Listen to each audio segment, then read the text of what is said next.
É alto assim. Aí você vai pensar, pô, a polícia não trabalha? Não, bicho, a polícia, você vai ver o DHPP, que é o departamento que investiga homicídio. Bicho, os caras não têm impressora.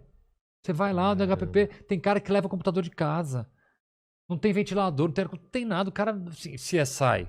A perícia brasileira, gente. Não tem equipamento, não tem nada. Não tem nada. Então, muitas vezes, os caras, assim, colocam dinheiro do próprio bolso, tentam fazer. Agora, se não tem investimento, você não vai ter realmente uma polícia. Isso aconteceu com a Polícia Federal, é uma coisa importante de falar. A Polícia Federal brasileira, ela sofreu uma revolução nos últimos 10, um pouco mais de anos, que ela se transformou numa polícia que era extremamente corrupta. A Polícia Federal brasileira tinha um problema de corrupção grave, uma polícia extremamente ineficiente.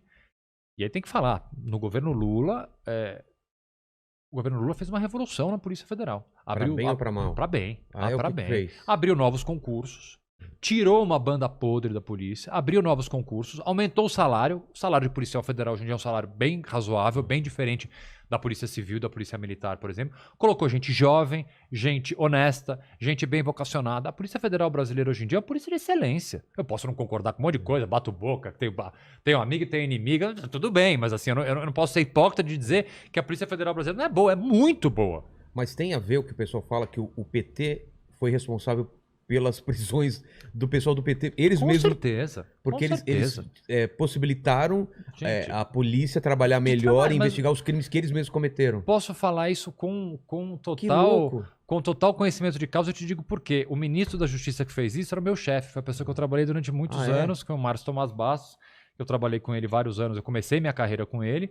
Quando o Lula é eleito presidente, o Dr. Márcio vai para o Ministério da Justiça e eu abro meu escritório. Minha carreira de advogado começa quando o Dr. Márcio vai para o Ministério.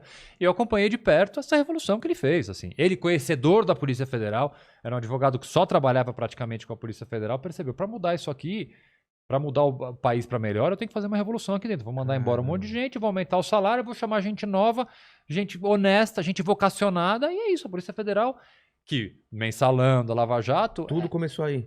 Gente, isso assim não é uma questão de politizar a conversa ou de ideologia. São fatos históricos. Você pode pegar... Estamos falando isso que ano, mais ou menos? Primeiro mandato do Lula, cara. É o que? Eu não lembro. 2014. 2014. 2014, o primeiro mandato do Lula. Assim, você pode perguntar para qualquer opositor do Lula. Vai falar a mesma coisa. Vai falar a mesma coisa, porque ele sabe o que era a Polícia Federal pré-2014 e o que é a Polícia Federal hoje. Então, mas hoje o que foi feito ao contrário para barrar os salários, tirou poder, o que aconteceu daquela época pra cá? Então, a Polícia Federal ela conseguiu se manter bastante independente, bastante republicana em quase todos os governos até o governo Bolsonaro. Independente você fala, o governo não consegue barrar ela por quê? Porque ela é republicana. A Polícia Federal, ela é um órgão descolado. Assim, que executa uma política de segurança pública descolada. Não tem ordem de presidente. Não tem assim. O presidente, o que ele pode fazer? Ele pode nomear o diretor-geral da Polícia Federal. Essa é a competência dele. Todo presidente faz isso. Vai ter o ministro da Justiça, que é um cara que obviamente, monta uma política de segurança pública nacional, que obviamente a Polícia Federal vai cumprir, mas ponto, até aí, ele não fica colocando... E assim, uma coisa é bastante grave. A ingerência do governo Bolsonaro dentro da Polícia Federal é uma novidade ruim. O que ele tá fazendo? Você politiza, você troca. O que o governo Bolsonaro vem fazendo? Ele troca superintendente de um lugar e de outro, coloca um cara que ele conhece na Polícia Federal do Rio, que tem uma investigação ali, aí troca o policial federal, né, de Amazonas, porque tá investigando o Salles. Esse tipo de ingerência política na Polícia Federal é péssima. Porque cria um clima de, putz, se eu fizer alguma coisa, vão...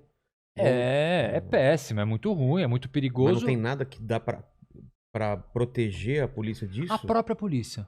Eu acho que a própria polícia não aceita isso.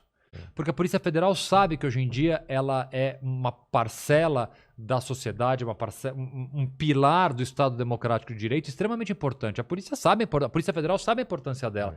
Então eu vejo ainda bem a própria polícia se protegendo de interferências de governo. O governo não tem que interferir na Polícia Federal. Polícia é polícia, bicho. Claro. Porque a polícia tem que investigar o governo também. Claro. A polícia tem que investigar a oposição, a polícia tem que investigar. A polícia não tem partido, a polícia não tem ideologia.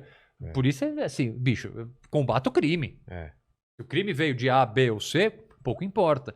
Então, acho que a própria polícia, sabendo da importância que ela tem, ela consegue se estruturar para meio que se blindar, sabe? Não, aqui não. Aqui não. E eu acho que, de certa forma, a Polícia Federal está conseguindo fazer isso, mesmo com umas tentativas do governo federal de comandar um pouco mais isso.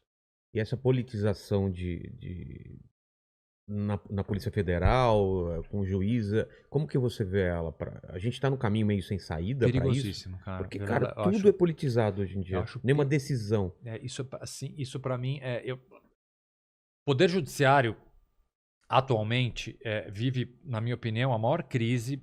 Eu não sei dizer da história, porque eu não sou tão velho assim, mas assim, da história recente. Do que a gente conhece, com certeza. Da história recente, né? A maior crise da história recente. Por quê? E vamos pegar, por exemplo, o Supremo Tribunal Federal como exemplo. Né? O Supremo Tribunal Federal é a maior instância da nossa justiça. A Constituição diz qual é a competência do Supremo, que é proteger a Constituição. Ou seja, os caras têm uma importância, obviamente, gigantesca. Que a gente tem hoje em dia, ministro do Supremo que não pode sair na rua com medo de ser apanhar.